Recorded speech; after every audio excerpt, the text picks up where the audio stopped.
Estamos aqui mais uma vez em mais um episódio na TV Sempre Visto. E hoje nós estamos aqui com um cara incrível. Estamos aqui com o Lando Manuel. Tudo bom, Lando? Tudo.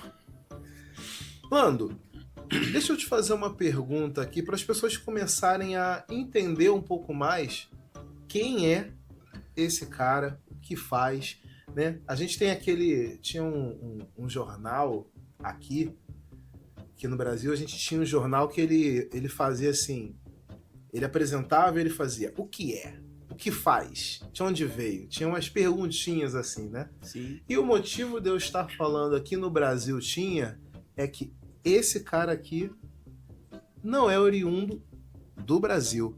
E isso faz parte da sua história, né? É uma história diferente do que normalmente a gente tem aqui, a sua não inicia aqui. Verdade. Conta pra gente um pouquinho disso. Sim. Saudações para o pessoal que está tendo acesso a esse vídeo. Tá? Eu sou o Lando Manuel, eu sou nascido em Angola, sou angolano. Vim para o Brasil com um objetivo. Tá? Eu vim do estado de Cabinda, em Angola, com o objetivo de formação aqui no Brasil. Chegando no Brasil, cheguei em volta de 23 de dezembro, 23 de dezembro no Brasil, em Guarulhos, São Paulo. O processo inicial era começar minha faculdade em São Paulo, tá? Com previsão de aproximadamente 5 anos. Após esse intervalo, eu estaria regressando para Angola já formado. E o processo foi completamente diferente, tá? Após a minha chegada aqui, onde eu vim parar no estado do Rio de Janeiro por algumas necessidades no decorrer do tempo. Mas, graças a Deus, eu pude me formar e hoje eu tenho o título de engenheiro. Caramba, mas pelo visto tem toda uma história de superação junto, né? Justamente. Mas deixa eu fazer uma pergunta. Você Sim. falou engenheiro, né? Mas qual tipo? Isso. Hoje eu sou formado engenheiro eletricista, tá? Atuando na área de forma autônoma e fazendo parcerias com algumas empresas. Inclusive, atualmente atuo como engenheiro parceiro dentro da Tecnobras. Tecnobras RJ. Justamente. Um dos nossos patrocinadores, hein? Olha, nem foi jabá agora.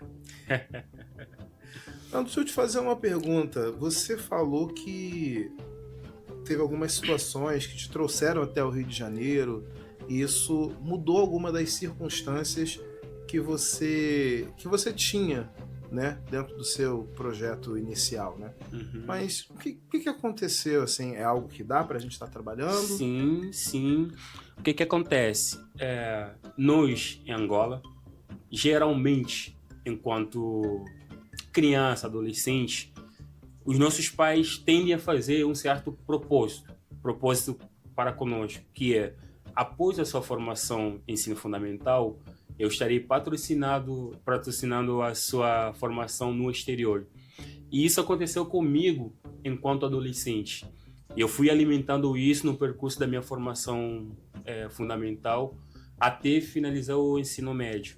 Após a finalização do ensino médio, eu me dirigi até o meu pai, cobrando essa promessa que havia feito anteriormente, que era me formar no exterior. Eu tive algumas opções, que foram França, Alemanha, onde já tinha parentes meus direto morando lá.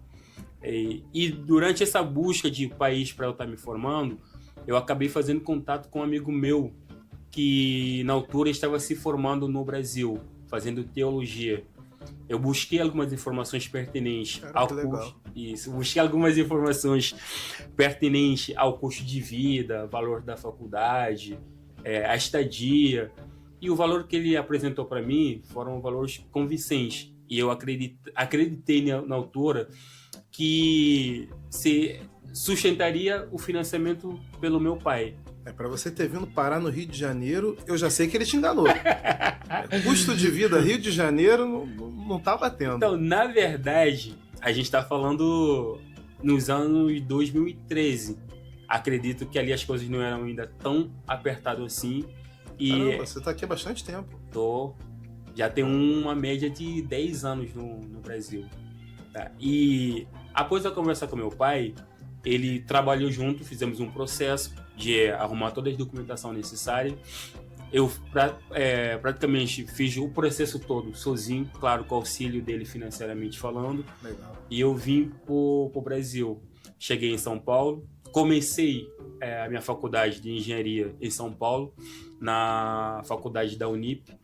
E após 2 semestres, existiu uma debilitação em Angola, onde o nosso governo não permitia com que os câmbios, a moeda de Angola, fosse transmitido para quem estava fora de Angola. Isso foi um dos motivos que fez com que eu cancelasse a minha mensalidade em São Paulo.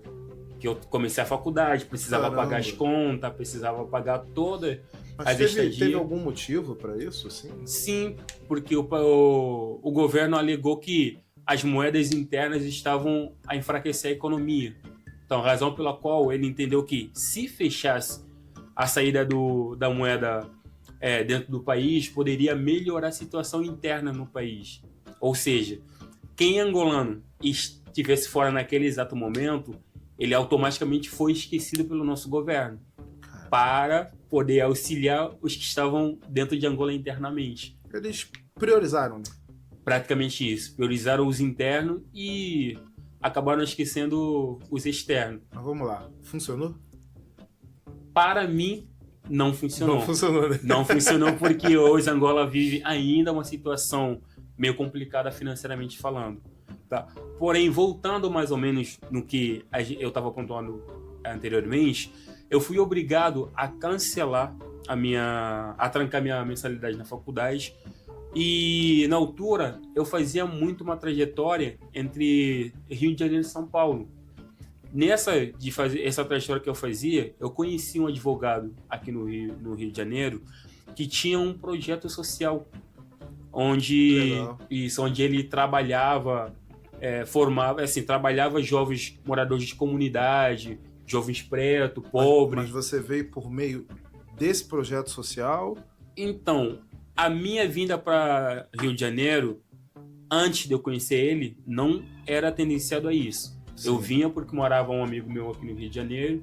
Eu precisava, muitas das vezes, fazer viagem para poder se livrar um pouquinho do estresse que vivia por conta dessa questão financeira. E nesse privilégio, nesse vai e vem que eu fazia, eu acabei conhecendo esse advogado. Após a nossa conversa, eu me interessei pelo planejamento de projeto social que ele ministrava. Legal. E essa vinda definitiva, ela se deu inclusivamente por conta disso, porque eu me senti realizado internamente. Eu vi uma luz de que eu poderia estar voltando novamente no mercado acadêmico por intermédio desse projeto social. Tá? E após me dirigir até o Rio de Janeiro, eu comecei a participar desse projeto, fiz uma média de 1 ano e meio. Mas você atuava como ali? Então, nessa altura, inclusive reforçando aqui, quando eu chego para o Brasil, eu era completamente financiado pelo meu pai. Ou seja, sim. Eu não fazia absolutamente nada, não me via na necessidade de poder correr atrás de emprego. Por quê? Porque você só estudava? Só estudava. Tudo que eu fazia era financiado por meu pai. Quero ir para o shopping, eu dependia daquele orçamento enviado pelo meu pai e fazia a distribuição mediante as necessidades internas. Mas eu não sei, a moeda é Kwanza? Não? Isso, Kwanza, a moeda né? angolana é Kwanza. E eu ouvi que ela tem um valor econômico inferior ao real, tá certo? Muito inferior. Cara, mas como é que é esse envio de renda para cá com uma moeda que sofre uma desvalorização assim? Então, geralmente, é feito o cálculo em Angola para que o valor de Kwanza equiparasse ao valor do real. Por isso é que existe uma certa dificuldade de muitos angolanos se deslocarem para o exterior. Porque nem sempre o salário dessa pessoa que quer sair de Angola ou dos pais dessas pessoas que gostariam que os filhos se formassem em Angola coubesse num suprimento financeiro para os filhos. Ou seja, muitas das vezes somente os pais que têm uma remuneração média e alta poderiam ou pudessem enviar os filhos para fora para estarem se formando. Não é acessível Para todo mundo. A população na sua maioria, esse Justamente. Caramba. Isso. E voltando novamente, eu fiz esse preparatório. Após o final desse preparatório, eu me candidatei para fazer o Enem.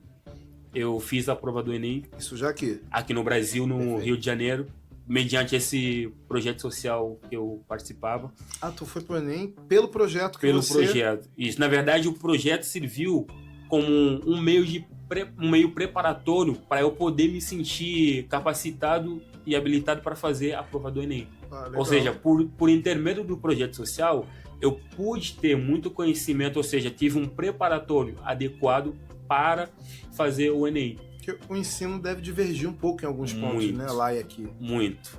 E eu estava no intervalo de aproximadamente 1 a 2 anos. Não era suficiente para eu chegar para encarar uma prova do Enem imediatamente. Muito recente. Isso. E após a realização da prova do Enem, a primeira que eu fiz não fui tão bem. E outra, a primeira eu cheguei... Quer um consolo? Oi? Aqui, ninguém é. Ninguém vai. Você chegou na data certa, pelo menos? No horário certo da prova? Cheguei. Já tá melhor que o brasileiro. Já saiu na frente, já. Cheguei. Eu fiz 2 provas. A primeira eu fiz em 2016, foi num tempo muito curto. Eu cheguei aproximadamente em setembro e a prova era novembro, no intervalo assim de gênero. Então eu tive praticamente 2 meses de preparação, 2 preparatórios, e fui absolutamente não sabendo muita coisa, e o Enem foi uma surpresa para mim. Eu não sabia que o Enem tinha um intervalo de 5 horas de tempo de prova. Eu estava acostumado a fazer provas de 2 horas, 1 hora e meia. Era uma coisa muito rápida. Uma coisa em que eu encarava aproximadamente 10 a 15 questões. Bem longo mesmo. E o Enem, infelizmente, o que acabou fazendo com que eu não fosse bem na primeira prova era a quantidade de questões que contém no Enem. Já na segunda avaliação foi completamente diferente, onde eu já estava mais preparado, já sabia a dinâmica, já conhecia a estrutura, e após a segunda prova tudo correu ótimo, obtive uma nota adequada, ou seja, razoável para que eu pudesse concorrer para a bolsa de algumas faculdades dentro do Brasil, Rio de Janeiro. Aí a nota que eu tive, eu consegui uma bolsa de 70% na faculdade de Estácio. Legal. Isso na área de engenharia. Fiz num intervalo preciso, que são 5 anos. Eu consegui me formar dentro de 5 anos.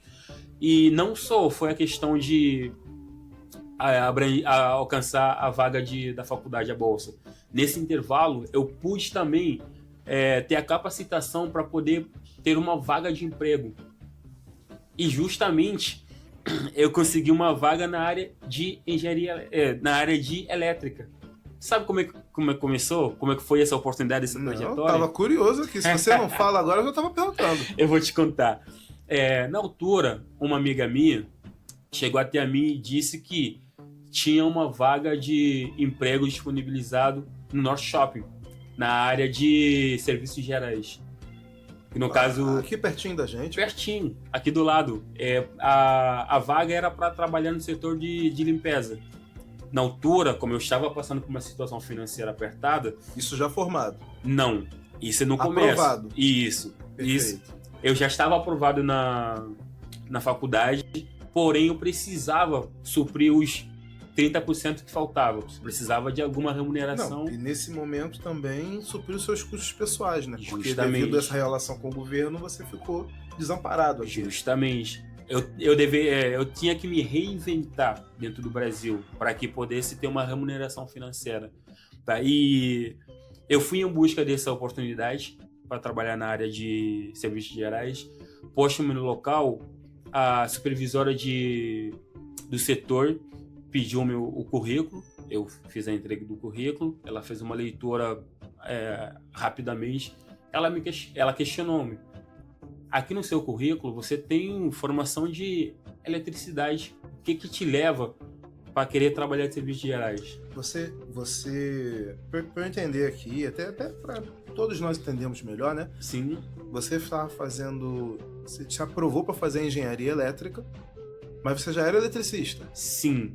Eu fiz técnico em eletricidade eletrônica e telecomunicações em Angola, tá? No caso, o ensino médio. Não exercia a função em Angola, só fui formado. Fazia alguns trabalhos aleatórios, nada formal, tudo... É o que a gente chama de bico aqui, bico, né? isso, o famoso bico. Era alguém sabia que eu mexia com eletricidade, precisava de algum auxílio, eu ia lá, dava algum auxílio, mas nada formal. E aqui no Brasil foi onde eu pude ter essa oportunidade de trabalhar formalmente como técnico de eletricidade. Mas você trabalha com... Você veio para cá, cursou engenharia elétrica, né? Já era eletricista. E de onde veio essa paixão aí por eletricidade? Você era aquele garoto que ficava juntando um fio no outro ali, fazendo aquela feira de ciência? É uma parte também muito curiosa. Tá? Desde pequeno, em época de Natal, o pessoal tende a fazer a decoração de Natal usando as luzes pisca-pisca dentro da residência. E o pisca-pisca, ele era um tipo de iluminação que causava uma admiração por minha pessoa. Tipo pisca-pisca de Natal mesmo? O normal, o comum. E isso a gente está falando porque eu era, assim, criança, posso se dizer. Quantos anos, mais ou menos? Aproximadamente entre 7 e 8 anos, se não tiver erro. Por quê? Porque você tem a luz, você tem a lâmpada acesa dentro de uma residência, fica fixa, e você tem o pisca-pisca que ela muda o formato de incandescente dentro do... porque a luz que tá ali, você não pensa nela, você só usa. Você... Acaba sendo um comum, uma rotina. Verdade. Você vê, é mais um dia aceso. Só que o pisca-pisca já tem um diferenciado. Ele vem mudando o formato de funcionamento e acaba criando uma certa curiosidade. Em Angola, enquanto criança, nós tínhamos o costume de brincar de construir casa. A gente pegava o barro, construía a casa, fazia os móveis internos, sofá, TV, coisas de gênero, justamente. E durante essa brincadeira, coube uma como é que eu posso pronunciar? Houve um interesse de querer experimentar fazer o uso dessa luz pisca-pisca dentro dessa construção para ver qual seria a reação, qual seria o diferenciado.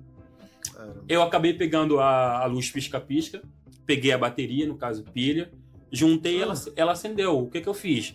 Eu fui pegando uma lâmpadazinha botada em cada cômodo. Na sala botei duas, pegou um piscazinho e foi... Justamente. Foi virando a lâmpada do... Justamente, da brincadeira. 8 anos? Com 8 anos. Aí, após ter feito esse experimento, ela acendeu. Justamente, a minha residência construída por mim, ela foi o destaque entre os demais amigos. Por quê? Justamente pelo uso dessa energia elétrica. Isso. Aí, assim, eu fui me apaixonando cada vez mais, fui aprimorando, e aí foi. A minha paixão praticamente começou nessa brincadeira. Então não vem de pai, de avô, isso nasceu em você. Não. Inclusive, mais pela frente, após a minha conclusão de formação de ensino médio, ensino técnico, quando eu comecei a buscar uma oportunidade para começar a faculdade, eu comecei a pensar em fazer um curso diferente, isso visando os tipos de formação que existe em Angola. Eu tentei migrar um pouquinho para economia. Quando fui conversar com meu pai, tentando expor a situação, que eu queria fazer economia, mais para questão financeira, ter o controle financeiro, ele falou que não. Você não vai fazer economia. Eu não consigo ver você dentro da economia. Porque o seu sangue, a sua rotina é justamente elétrica. A gente vai buscar um curso... Sua família já identificava e reconhecia. O meu pai principalmente. Isso por quê? Porque quando eu começo a me despertar um pouquinho no setor de elétrica, todas as anormalidades que acontecia dentro da nossa residência, lá em Angola, o meu pai, ele já não buscava técnico fora. Ele falava, Lando, em casa ficou sem energia. Aí Você que resolvia sem tudo. informação, sem nada, eu ia lá, A primeira corretiva que eu fiz dentro da minha residência foi um fio solto no disjuntor. Eu não sabia. Foi uma coisa que aconteceu espontaneamente. Eu fui verificando a lâmpada, fui vendo o disjuntor. Aí quando eu fui mexer o disjuntor, eu pude constatar que o fio estava solto. Ah, você identificou que o problema era o fio no disjuntor. Justamente. E ali, esse feito acabou dando mais um interesse na continuação daquilo que era trabalhar no setor de eletricidade. E a percepção também das pessoas ao seu redor do seu relacionamento. Você começou a ser visto Sim. como alguém que de fato fazia, Sim. né? Tudo começou dentro da nossa residência. Porque Angola tem muita deficiência, assim, anteriormente, ou antigamente, tinha muita deficiência de eletricidade, tá? Onde do nada faltava energia, do nada a casa do vizinho não tem energia, a sua tem, a casa do outro vizinho não tem. Sim. E a nossa casa já passou por inúmeras situações onde o bairro todo tinha e na minha não tinha. E aí, meio que o meu pai se sentia obrigado de buscar alguém para poder restabelecer a eletricidade dentro de casa. Tira uma curiosidade, porque o cultural, ele é um problema. Sim. Às vezes, né? Então, assim, o brasileiro tem disso. A gente vai exportar o Brasil para fora, o que a gente costuma fazer? A gente pega e vende a favela, a gente vende o tráfico, a gente vende o crime, a gente vai fazer séries para fora. É só isso. A gente tem tanta coisa positiva, boa, legal, e a gente não exporta. A gente só manda o nosso pior lado, né? Não que quem está nos locais, quem está nos ambientes, não é isso. Mas é a parte da nossa sociedade que demanda solução. Isso. Né? E isso acontece muito quando a gente vê com países da África onde exportam somente a parte da pobreza, somente a parte onde não tem um suporte, né? Inclusive, eu já vi influenciadores, né? Que eles são de Angola, são de diversos países. Eu até acompanho alguns. E você vê que, assim, a realidade do cara não é aquela. Mas ele vai gravar o conteúdo dele, ele vai para uma aldeia, lá no interior, ele fica lá, casa de palha, e ele, pau a pique, e ele vai lá fazer o conteúdo dele lá. Aí bota umas togas, bota umas coisas bem coloridas. Tu olha assim, tu fica, cara, esse cara não mora aí, né? Agora, como é que é essa questão de infraestrutura, que você falou algumas coisas assim, que pra gente soa, né, assim, por exemplo, a gente fazia casinha de barro e tal, a gente não tem muito contato com barro. Sério? A gente não tem tanto contato assim no normal com barro. Entendi. É tudo já asfaltado, então a gente não mexe muito. E... Quando a gente mexe com terra, o vizinho que tá fazendo obra, que deixou ali no canto, a gente vai mexer na areia do vizinho. Então, assim, você falou que falta muita luz, faz muita coisa. Não é que aqui não falte, mas aí te chamou para resolver e tal. Como é que é essa questão, assim? Isso, que na verdade, mediante a tudo exposto, todo o país, ou seja, todo o continente, vou falar bem mais prático país, né? Todo país tende a vender um certo produto. E a África foi muito bem como você pontuou, ele pontua muito a pobreza. O mundo pontua a pobreza vivenciada em África. Porém, quando ele pontua essa pobreza, muitas das vezes, não é para mostrar que não, eles estão numa sofrência. É mais em questão na visão de caridade. Isso acontece muito em campo missionário, onde o missionário, quando tende a acessar a África, ele não vai para ir, tipo, numa vila. Imagina que o missionário vem para cá, vai em Copacabana, fazer um vídeo em Copacabana, precisamos ajudar o Brasil. Ele então, mais preciso. Isso não teria ênfase. Então, muitas das vezes eles vão em regiões mais isoladas, onde realmente acontecem essas situações, onde é necessário certos apoios, porque o governo não consegue enxergar na sua totalidade a precariedade, até porque são experiências trocadas. O brasileiro missionário que vai, por exemplo, para a África, uma região de África, pode ser dentro de Angola, ele sai do Brasil com uma realidade completamente diferente do que ele enxerga dentro do território africano. Tá? E isso faz com que, muitas das vezes, a imagem que ele explana, solicitando apoio, seja aquela imagem que o pessoal entende a criticidade daquela região. Sim. Infelizmente, a mídia, ele já vê de uma forma Explora, né? diferenciada e acaba passando de uma forma diferente. Tá? Mas voltando mais ou menos centrado no que você falou a respeito de pessoas que meio que acabam mesclando ou usando uma máscara daquilo que não é a realidade dele. Eu morei numa região onde não... Eu posso dizer assim, uma região de classe média, onde você tinha acesso a coisas extraordinárias e tinha as coisas não extraordinárias. Onde a vida era normalizado, dava para todo mundo. Tá? E ali, infelizmente, a questão de eletricidade dentro dessa região, ou dentro do estado onde eu morava, já era uma criticidade vinda do governo. Tá? O governo, ele, assim, não é que ele não aposta, ele aposta, mas não o suficiente para manter um nível estável mediante as redes elétricas dentro de Angola. Tinha infraestrutura, tudo direitinho, mas Sim. o serviço público é que deixava a desejar. E fora que a própria população não se sentia obrigado a poder participar em contribuição de tudo. Eu morava numa região onde, caso você for fazer o corte de energia hoje, amanhã o cara já tem eletricidade de volta em casa. Não porque a concessionária vai para religar, e sim porque ele não tem condições de fazer o pagamento do corte de energia. Ele busca um técnico qualquer para estar fazendo a religação. Inclusive, eu fui uma dessas pessoas que participou inúmeras vezes na minha própria residência, quando existia a possibilidade de corte, uma falha de eletricidade diretamente no poste. O meu pai pedia que eu fosse lá poder fazer o restabelecimento, e eu passei por uma situação que, infelizmente, quando você não tem formação, você acaba sendo refém do setor elétrico no seu todo. Sim. Os riscos que elas ocasionam. Eu lembro muito bem de uma cena que teve falta de energia na nossa residência. O meu pai precisava muito, porque ele precisava fazer algumas demandas no seu posto de saúde dentro do nosso quintal. E ele pediu que eu fosse restabelecer, que eu subisse no poste para ver o que estava acontecendo.